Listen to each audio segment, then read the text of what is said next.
In 1982, the picturesque town of Kingscliff on the north coast of New South Wales attracts national attention when it's the scene of a bizarre act of human depravity. A 13-year-old boy is abducted, tortured, and buried alive.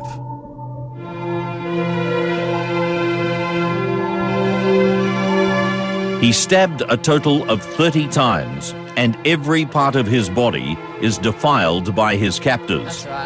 It's also the setting of an astonishing story of survival, of how his friend, another 13-year-old boy, is able to convince the killers to let him go. If it wasn't for his extraordinary courage, there's no telling how many more victims there could have been. Off me! Oh, shut up! You shut up! Get off me!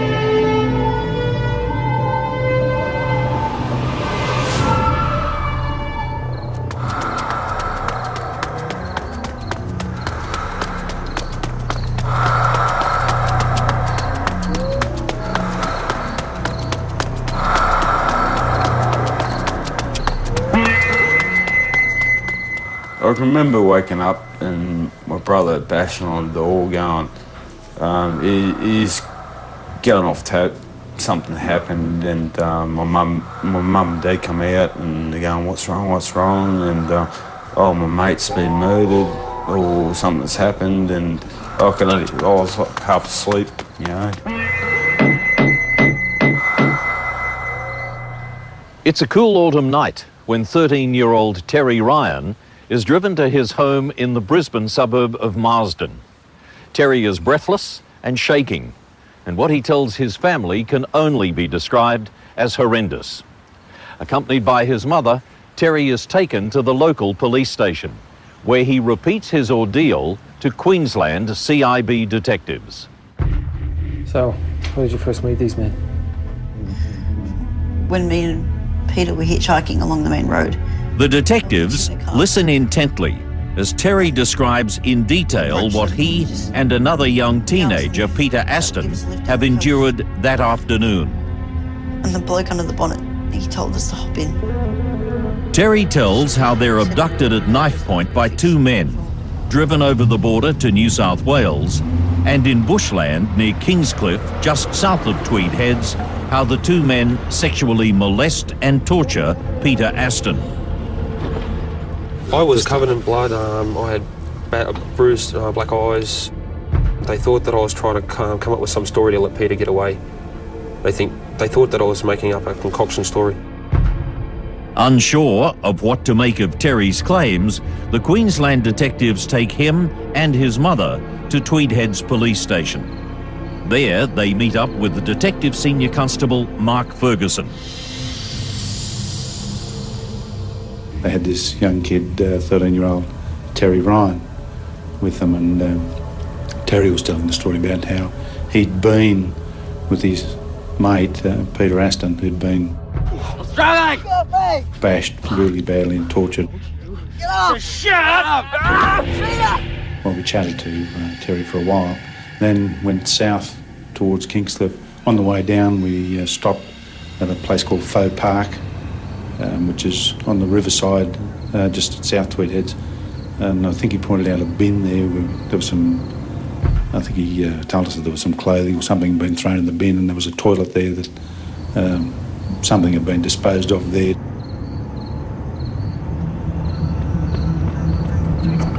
Terry then directs the detectives to bushland near Kingscliff, where he says he and Peter had been taken. That's an area where fishermen used to go fishing on the beach, and there was a lot of tracks off the highway, off the road. So there were about 1,000 tracks off that main road towards the beach. Anyway, Terry Ryan took us to a track and said, it's this one. So we went in and had a look, and there was nothing. And then he took us to another one, and there was nothing.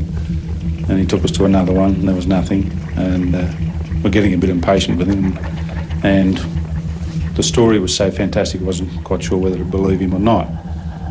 So I put him under a bit of pressure and tested him out a bit. He became very angry and fired up, and he came back at me really with great force. And I thought, well, this kid's telling the truth. So we decided we'd have a look at some more tracks, which we did, and ultimately came to a track where we saw signs of activity, and Terry started to become very agitated, and he was pointing out things that he saw that he recognised. I was told by Ferguson, that Mark Ferguson, that he spotted some blood spatters in a tree in the area. That's what really made them look a little bit closer, which was pretty remarkable, and that because they were only going by torchlight at that hour.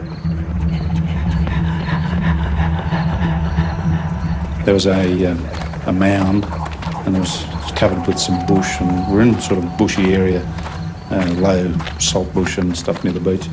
And he pointed out this mound, and I'll never forget it as long as I live, walking over there and seeing this large, really wet patch of blood in the sand. And I can see that today, the red blood that had soaked up through the sand. And at that point, Terry became really distressed and sobbing, and he looked to be terribly afraid. There was a knife in a sheath in the sand, which it looked as if it had been abandoned there or accidentally lost. There was a sock near the gravesite.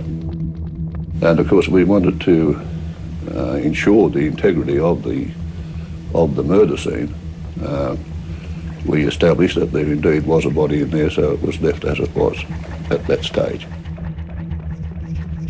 So there was a couple of things that I needed to do, was to, one, preserve the crime scene, get scientific police involved, get them called out, get them to come and examine the scene. Not only that, the criminal investigation police in the Northern Rivers were then under the command of Detective Sergeant Eric Strong. I needed to get in touch with him and get the troops out, more or less, which I did. Terry repeats the details of how the two boys are abducted to Detective Inspector Bob Jackson. And while Terry has led police to Peter Aston's body, they're just a little sceptical about his story. Why would two men torture and kill his friend and then leave Terry alive to tell the tale? How and why Terry survived is going to astonish everyone, and it'll help police close in on two sadistic killers.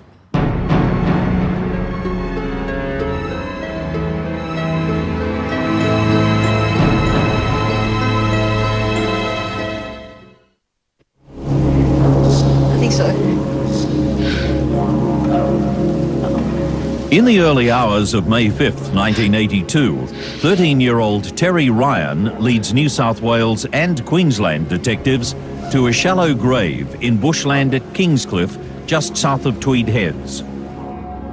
Lying in the grave is the body of another 13-year-old, and police now need to know what involvement, if any, Terry had with Peter Aston's murder. Yeah, you didn't know she was going to come to me, but... Just say you don't know anything. Yeah, she wouldn't realise anyway. She probably won't realise I'm gone. She's out of it most of the time. Wish me luck. The day before, Terry and Peter meet at 8:30 in the morning and decide to skip school. So, does your mum know? Nah, and I'd like to keep it that way. She's been pissing me off something awful. Peter is going to hitchhike to Melbourne to be with his elder brother, while Terry agrees to accompany his friend as far as the Gold Coast and then return home. So once we hit the border, I'm going to leave you and then just head back home. Yeah, should be sweet, mate. No, During their journey, the boys shoplift some clothes and cigarettes. Righto, turn it over. As they walk along the highway looking for a ride, they come across a man appearing to repair his yellow four-wheel drive. Yeah, give it a bit of a rev. A second man sits inside the car. Hey, ask if we can get a lift. Yeah, righto, turn it up. Excuse me. Do you reckon we could get a lift down the coast? Yeah, sure, you and your mate jump in. We're ready to go. Thanks. Jump in the front if you want, mate. Thanks for that.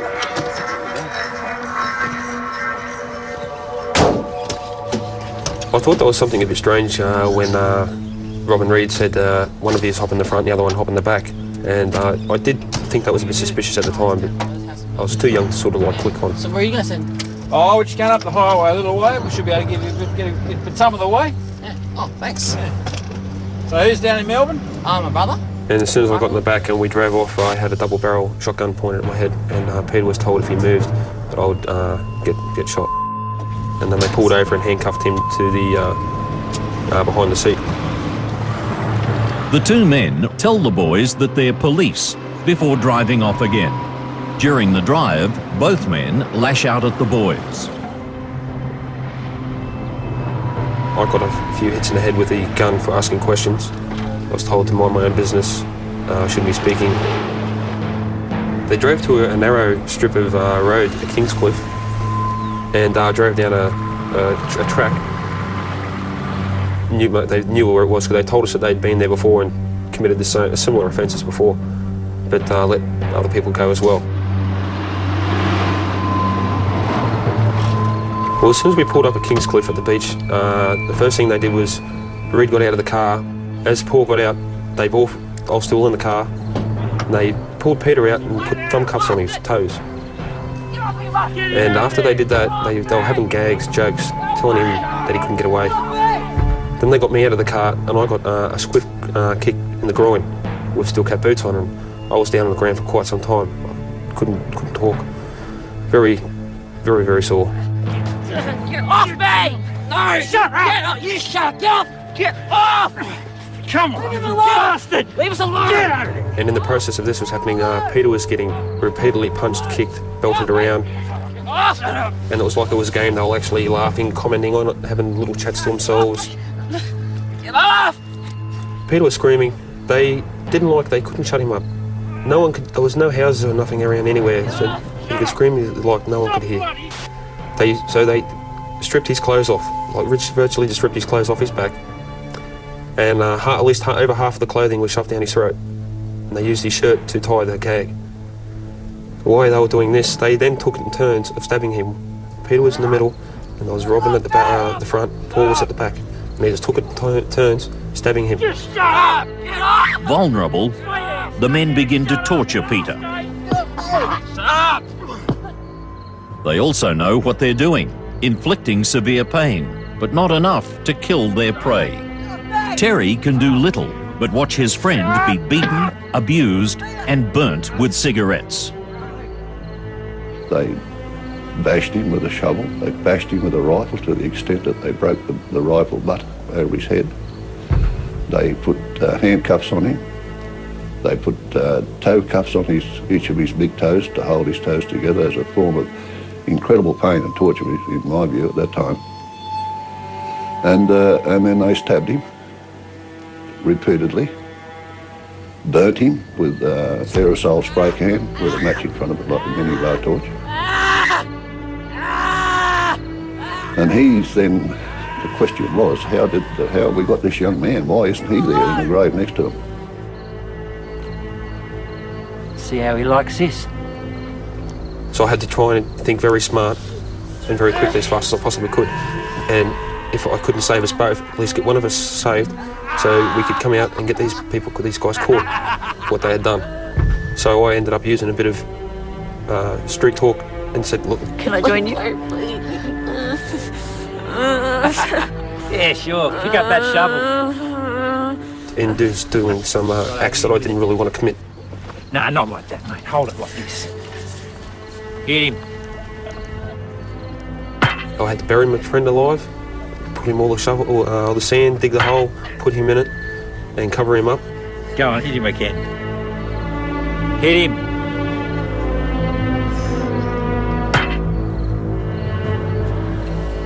Drove back to through the Gold Coast, and in the process of driving through the Gold Coast, they pulled up at a park where they disposed of Peter's what clothing was they had of his, and they went to the a toilet in the park and get cleaned up, wash the blood and stuff and all that off him. And I could hear them, they were joking about it, making it big fun. It was like it was a big game to them. Then they asked me where I lived, and I didn't know how to tell them somewhere else, so I didn't lie. So they drove me within about 2 minutes to the house where my parents are still living in.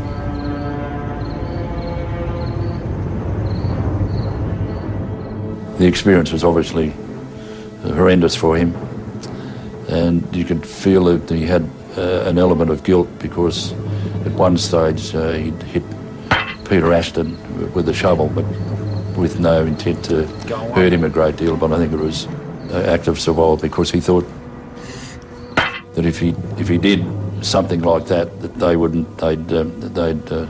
they'd spare him and that he wouldn't be murdered also. And of course there was suspicion. You know what people are like. People were, there's more to this than he says, or he had a lot more to do it, and here he is suffering incredibly about the death of his friend and the circumstances surrounding the death of his friend. Terrible, terrible thing. Some of his friends knocked him that, my parents got spat on a bit, but they didn't know the whole story. They weren't there. They didn't have to deal with his mate being murdered. I recall being present when Peter Aston was taken out of the grave where he was buried, and I could see what had been done to him and the horrific injuries that he'd sustained and the torture that he'd been through. And I recall at the time that I just could not comprehend how somebody could do this to another person, particularly a child. He wasn't gonna, if he had survived, he would have just been a complete vegetable. He had half or a portion of his scalp missing where they'd scalped him. He was stabbed through the top of the head. He had his throat slit. His ears were pierced with a leather punch, 2 or 3 holes each ear. He was hit that hard with a shotgun, double barrel that gun, that the gun was in 2 pieces after the blow. Oh, it's hideous. Like, to children, they're worse than, we talk of pedophiles, and in the jails they call them rock spiders, but this was worse, if that's possible, and it was. And whatever we do and however efficient we are and do what we do as police means nothing. You can't bring a life back of a little boy. It's very hard to imagine the impact that it must have had on the detectives immediately involved with this case, let alone the family. We can't even comprehend what the family must have gone through. What a terrible, terrible way to die. Ashton's friend witnessed his companion's shocking death. As police gather what they can from the crime scene, detectives continue to question Terry to get as much information as possible about the 2 abductors. He told us that these people had haircuts like coppers, as he said. Short, front, back and sides. And he thought they might have been police, but they were talking about army a lot. One was Bob and one was Paul. And they drove a little Jeep. And he told me the name of the Jeep. He said, I can't say it. I can't say the name of it, but I can write it down for you. So he wrote down Daihatsu, but he just couldn't get his tongue around that. So we were looking at a little 4x4 Daihatsu Jeep type vehicle. And they were quite common, and particularly in beach front areas those days, because they were used as fishermen's vehicles. Police consider their next move carefully. They agree to circulate the descriptions of the 2 men, Bob and Paul, as well as a description of the yellow Daihatsu 4x4. They have no idea if the 2 men are locals or opportunists passing through, but either way, it won't be long before the circulation yields a major lead.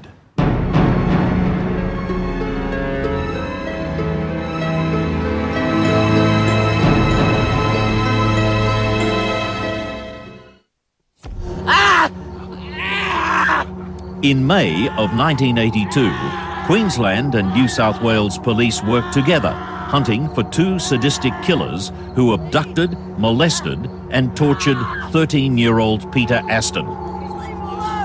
Peter's shallow grave was uncovered in bushland near the beach at Kingscliff in northern New South Wales. Police were alerted to the murder by another teenager, Terry Ryan, who was also abducted, but using his street smarts, managed to con his captors and escape with his life. Well, young Ryan showed us where they stopped on the way, disposed of certain garments, like the kids' clothing, was thrown in a dumpster bin at South Tweed Heads. They went to a toilet block and washed up the blood off them there, which we later found to be in the S-bend of the toilet block. They went into Coolangatta and bought themselves something to eat because they were hungry. And they found Ashton's glasses in the car, so they threw them in a garbage bin in Griffith Street, Coolangatta. They threw his hat off a bridge on the Gold Coast Highway. They went up to Mount Cootha area and they threw away the shovel and they pulled the rifle to pieces and threw it out of the car into the scrub off them. As police wait to see what information comes in from the public, they continue studying the crime scene and searching for evidence. First of all, we were asked to retrieve one sock and one T-shirt from a garbage bin in a park at Tweed Heads.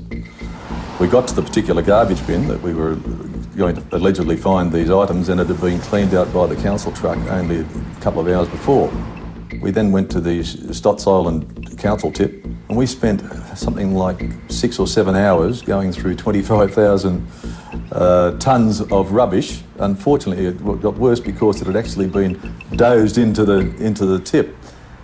And of course, the good news was, as I say, could have been crucial evidence. We recovered the one sock and the one T-shirt, and we went back to the police station with the items. No one would come anywhere near us for about 3 days.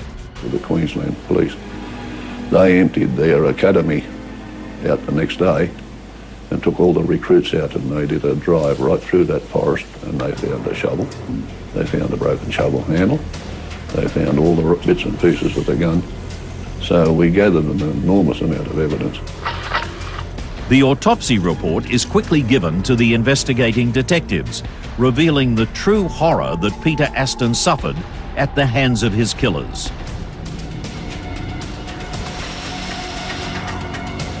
See how he likes this? So they tortured him and belted him more and kicked him. And just to make sure, they poured sand down into his mouth. Dr. Follett, the GMO, was of the view, and a very, very experienced pathologist, was of the view that that's probably what killed the young man. He was buried alive. Since that time, we've seen things just as bad, but it's still unimaginable. It's just difficult. Well, you can't comprehend how somebody, a sane person, could do those sorts of things to another person, particularly kids.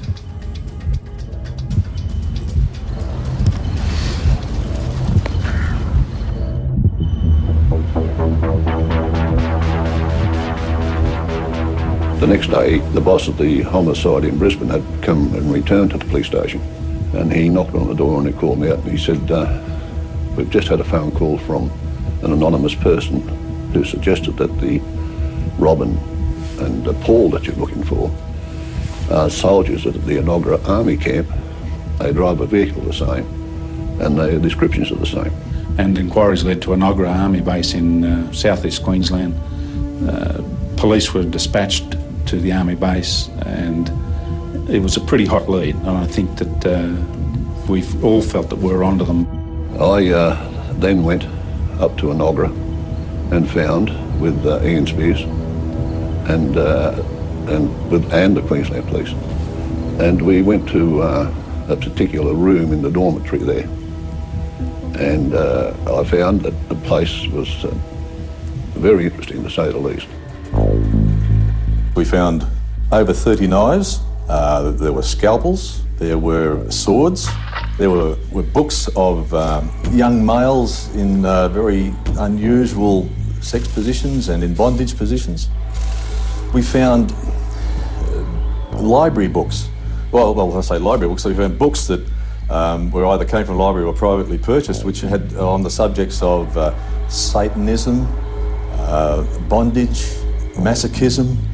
One book that I do recall was called The Devil's the Devil's Bible, and all of these bizarre things. And of course, the thing that really concerned us was that we found a scrapbook with dozens of samples of collections of pubic hairs. And next to each sample in the scrapbooks, the little plastic folds, was a Christian name and the word pubic or groin or underarm. So we knew that they were what hairs they were. The room in the barracks belongs to 34-year-old Robin Reed, also known as Bob, and 17 years old Paul Luckman. Reed was a corporal, and Luckman was a reasonably recent recruit. They roomed together in this particular part of the barracks, but they had gone before we got down there. And as we arrived, the commander at Enoggera told us that there was another soldier missing in his car. So we circulated that car, and of course then we didn't know whether we had 3 people involved in the murder or not. But in the Daihatsu that was still there, we found so many things, it was just identical to the very precise way in which young Ryan had told about us the day before. Yes, we found crutches in the room, and it's not unusual to find crutches anywhere, but we later discovered that these crutches were actually acquired by Luckman after the murder, and it was revealed that he injured his foot whilst kicking the victim, Peter Aston, and he injured the foot to the point where he had to seek medical assistance from the RAP, the Regimental Aid Post. Luckman and Reed are now on the run. They're driving a Holden Sunbird that's registered to another soldier, Private Robert Ponzetti. There's no knowing where they've gone or if they'll kill again. With Queensland and New South Wales police on high alert for the killers, the detectives can now only wait.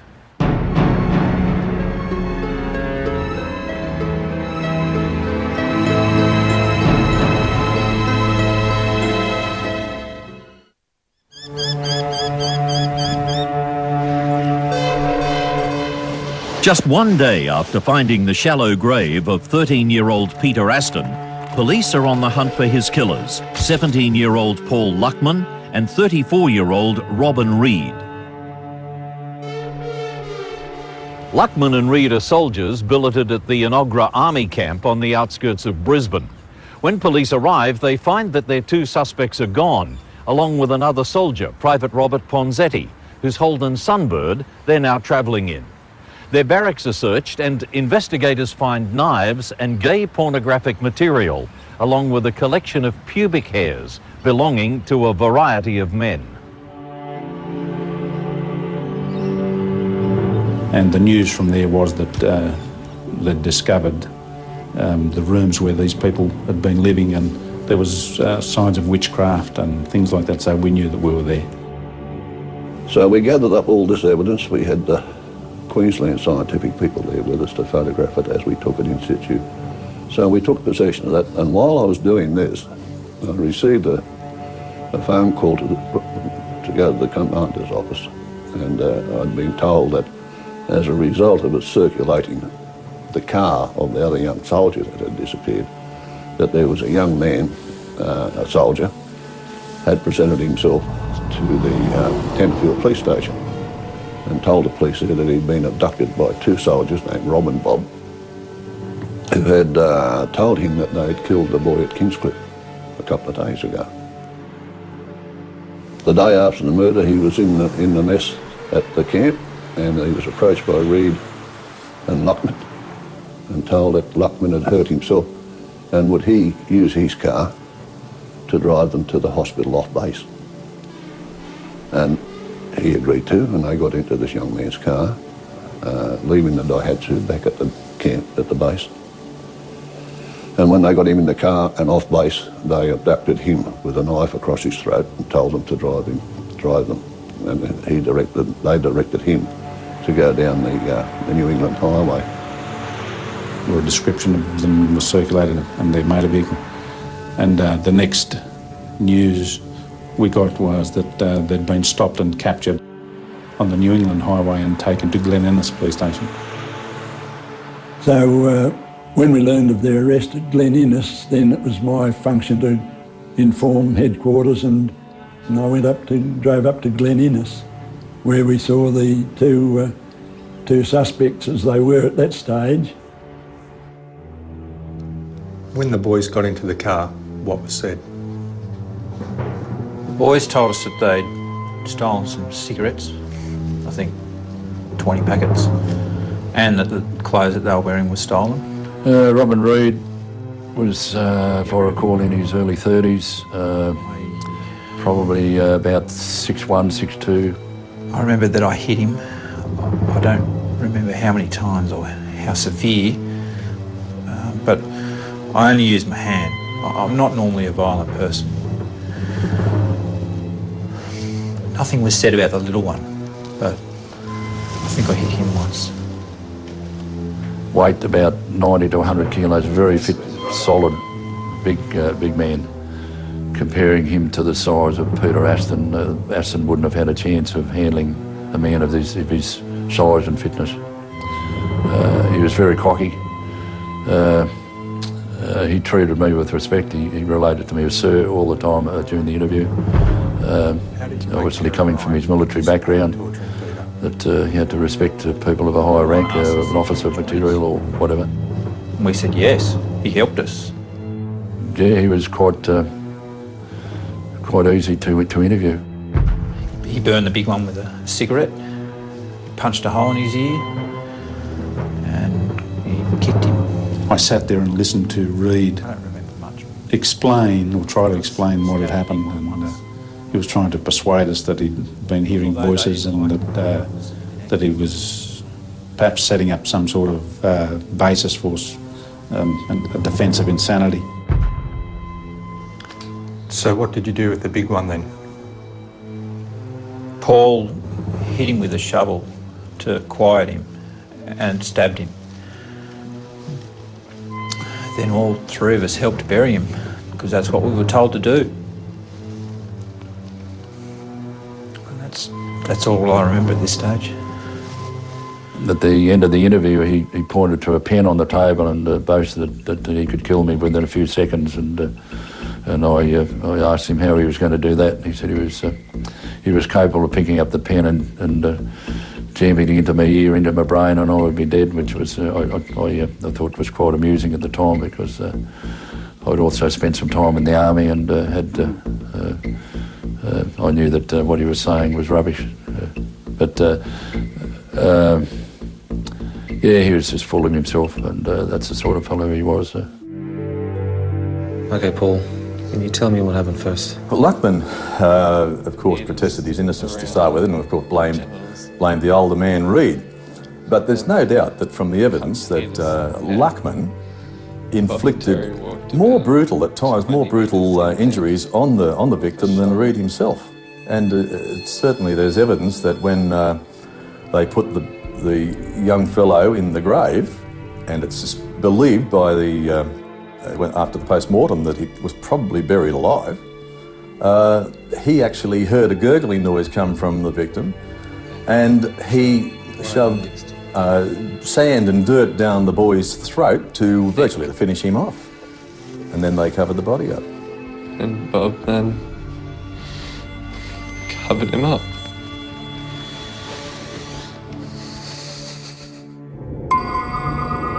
Well, Reed was born in the UK to good, solid family, working family stock. They lived in Brisbane. I didn't meet his parents and his brother, and he went off and joined the army, and there was, not to my knowledge, nothing to ever bring him to the attention of any law enforcement agencies. He had a number of jobs, panel beating and things like that, before he joined the army. And to all intents and purposes, just an ordinary guy. But the thing I can tell you about Reed is that the army considered that he had a very, very high IQ, and exceptionally high IQ, actually. So he was in many ways wasted in terms of what he could have achieved in his life, I think. Luckman came from a broken home in Victoria. His mother was an alcoholic. And we also established, and this was from his own mouth, he He was a cross-dresser. He, at one point in time, he lived off the proceeds of prostitution, male prostitution. And of course, then he later joined the army. When he was sent to Nogra Army Barracks, Reed was actually in charge of allocating the accommodation. And which was normal practice for Reed, when new soldiers came, because he was a corporal, when new soldiers came to the barracks, he would have them move in with him initially, because he wanted to assess whether or not they would be suitable for perhaps introducing or taking part in his occult, Satanism, witchcraft, bonding type activities. And of course, that's exactly what happened with Luckman. The two soldiers were under heavy police guard this morning when they were marched from the Glen Innes police station about 70 metres to the town's century-old stone courthouse. So they were subsequently charged with the murder of Peter Ashton and the abduction of the other soldier. And they were locked up in the lock-up at Glen Innes for the night. The next morning, I applied for them to be released into our custody. Reed was to return with me and Spears to Tweed Heads and to the murder scene. Police transport Luckman and Reed back to the crime scene at Kingscliff, where both men show police what happened the day of the killing. Reed was quite chatty, and it didn't take long to assess that he was enjoying these 15 minutes of fame. Well, we've spent something like altogether 3 to 5 days doing a runaround, which is these two offenders were cooperating with us because it suited their needs to cooperate with us. I looked after Reed with Bob Jackson, and we did the runaround. They took us and we retraced every step before, during and after the murder. And we recovered the rifle that had been dumped. We recovered the shovel, knives, and a whole variety of things, and they were exactly where Reed had said they were. We had a forensic scientific man with us who photographed just about everything that we did, including a photograph of Reed sitting on a pile of sand that was used to extricate the young man's body from the grave, with his feet in the grave, with his hand cuffed in front of him, and he was smiling. And that was as a result of just his demeanour. He didn't show any remorse. He did say to me, "I'm a bit frightened that that photograph that man just took will show me to be a callous person, and I don't feel any remorse about this." And I said, "Which photograph are you talking about?" He said, "The one with me smiling, sitting at the grave."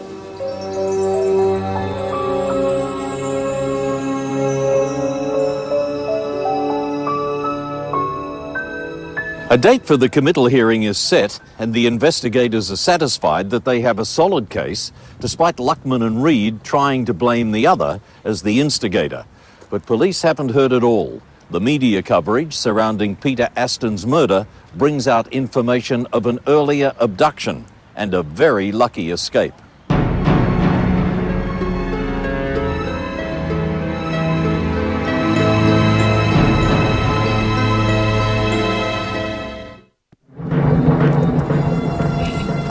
The court was told that both men had been apprehended at a roadblock near Glen Innes yesterday afternoon.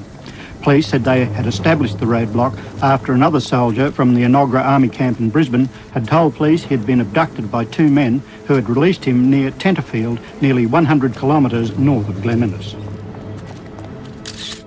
In 1982, two soldiers, Paul Luckman and Robin Reed, are arrested and charged with the abduction, torture and murder of 13-year-old Peter Aston. They're also charged with the abduction of fellow soldier, Private Robert Ponzetti.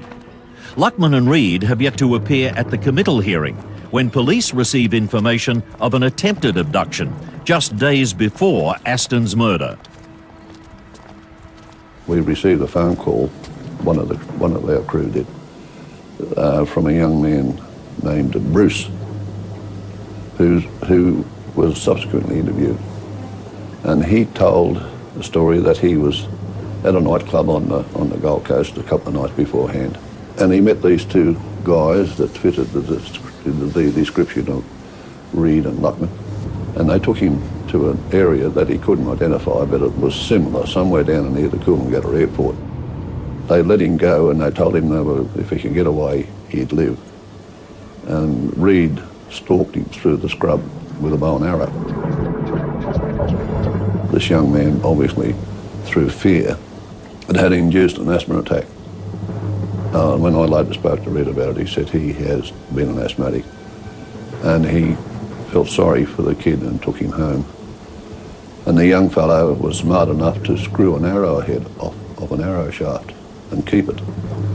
So they dropped him off and he went back to his flat where he was staying with a couple of his mates where they lived. And he told them, and they told him not to bother going to the police because it's such a preposterous story that the police probably wouldn't even listen to him. Of course, they were satisfied that he couldn't identify them. So that was another reason they let him go. Very lucky boy. He was only a teenager as well. The police case is overwhelming, and Luckman and Reed are committed to stand trial by the local magistrate. Because of the gravity of the charges against the pair, the matter's to be heard before Justice Roden in the Supreme Court in Sydney. On the 8th of November 1982, Luckman and Reed face a packed courtroom and a jury of 3 women and 9 men. Part of the prosecution evidence involves the crime scene photographs, particularly those that show the appalling injuries to Peter Aston's body. The photographs which were numerous, were horrific, and they showed in detail what had happened to him. And I recall having a debate with the Crown Prosecutor, David Shillington. David Shillington's opinion that they were just too horrific, too stark and too horrifying for members of the jury, particularly females, to see. Ultimately, a folder containing all the photographs of the body was shown to, handed up to Judge Roden, and his body reaction showed that he was horrified also by sitting back on the bench. I also recall when my record of interview was being read out to the jury by the judge's associate that female members of the jury were actually crying their eyes out. Yeah. So it had a big impact on a lot of people. Just the sheer cruelty and of what the boy went through. Look, they showed no emotion, either of them, at the committal proceedings or at the trial. They just had the cold, glassy look right through the proceedings. After quite a lengthy trial, they were both found guilty of murder and I think and sentenced to long terms of imprisonment, life imprisonment, and Roden at the time commented that it was probably the worst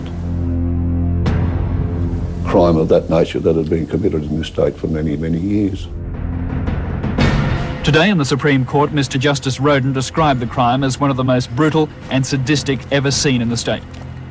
All in all, it was an excellent job, but you can never get away from the regret that there's no way in the world any of us can bring back that boy from, like, he's missed out on all these Christmases and the development and the years that he'd should have still been alive and would have been a useful citizen, and these fellas have just taken his life away from him in those circumstances. Dreadful.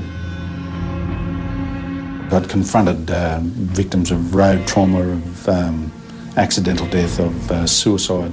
I'd seen dead bodies in the relatively short time that I'd been in the police. But I'd never confronted anything like this where somebody had deliberately tortured another person, let alone a young boy.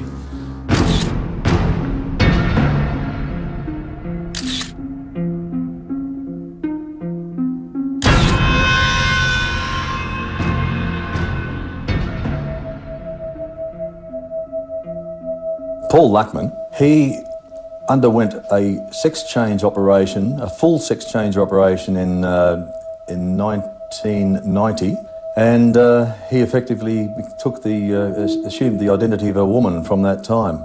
That sex change operation was whilst he was in prison, and at your expense and my expense. And then in 1993, he changed his name by deed poll to Nicole Louise Pearce. And he was subsequently, being a changed man, he was released from prison, or she was released from prison in 1999.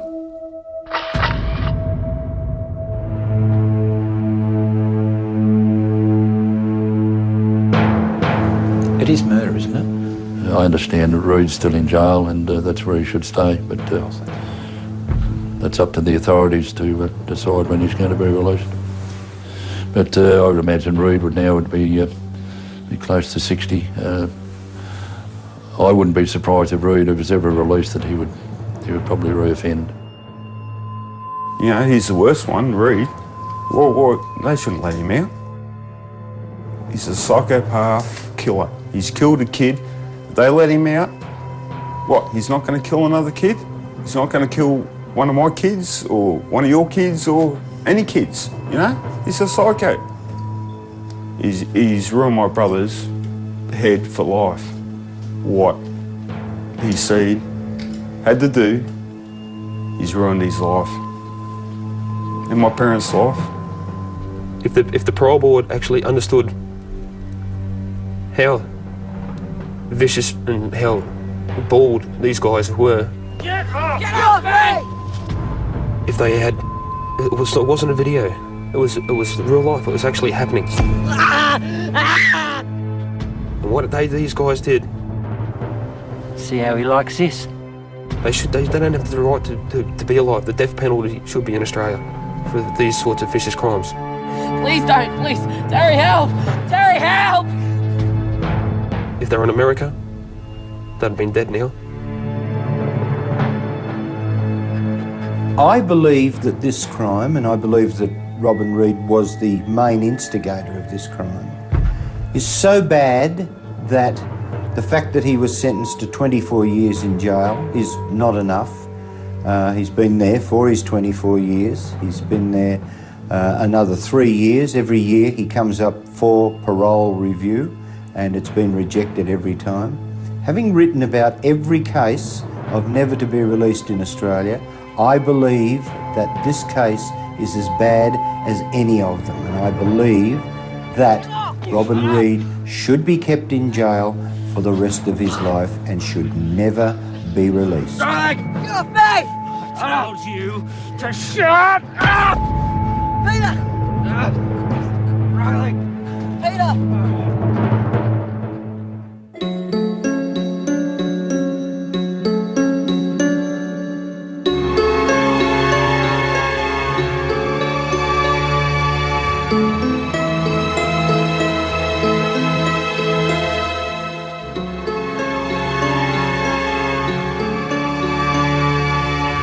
On our next episode, a young girl's chilling comment to a telephone operator leads police to the bodies of her mother and father at an isolated country homestead in southern New South Wales.